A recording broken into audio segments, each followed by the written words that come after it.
அந்த அவங்க கண்ணில் வந்து அந்த ஒரு ஆனந்த கண்ணீர் எனக்கு என்ன பில்டு பண்ண வச்சுதுன்னா, ஓகே, அதாவது வந்து மற்ற இடத்துல வந்து ஒரு கட் ஆஃப் டேட் ஆகிட்டு இருக்கு, நம்ம வந்து ஒரு லாங் டேர்ம் ஜேர்னி கொடுத்ததுனால மக்கள் வந்து இதை விரும்புகிறாங்க. அப்போ இங்கே கார் கஸ்டமர்லாம் என்ன விரும்புகிறாங்கன்னா, ஒரு நல்ல சர்வீஸ் சென்டர் வேணும், அதில் வந்து ஃபாரின்ல மாதிரி இருக்கிற அந்த சர்வீசஸ் வேணும், நான் ஃபேஸ் பண்ணுற பிரச்சனைகளுக்கு தீர்வு வேணும் அப்படின்னு எதிர்பார்க்குறாங்க. இங்கே இவங்கெல்லாம் வந்து ஒரு வேலை வாய்ப்பு எதிர்பார்க்குறாங்க. Okay, will make a bridge அப்படின்னு சொல்லி அந்த பிரிட்ஜை வந்து நான் ஃபில் பண்ணலாம் அப்படிங்கிற நம்மகிட்ட இருக்கிற ஒரு 4-5 சர்வீஸ் சென்டர். அப்போ எனக்கு ஒரு நல்ல திங்கிங் என்ன அப்படின்னா, நான் வந்து ஒரு கிராமத்து இளைஞன், நான் முன்னாடி சொன்ன மாதிரி கிராமத்துலேருந்து வர்றேன்.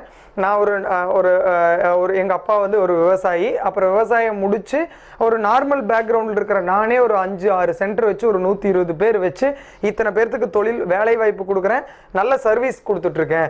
அப்போது அந்த டயத்தில் வந்து பார்த்தீங்க அப்படின்னா, மறுபடியும் நான் சொன்ன அப்துல் கலாம் அண்ட் விவேகானந்தருடைய வரிகள் எனக்கு வந்து மீண்டும் உதவி செஞ்சது.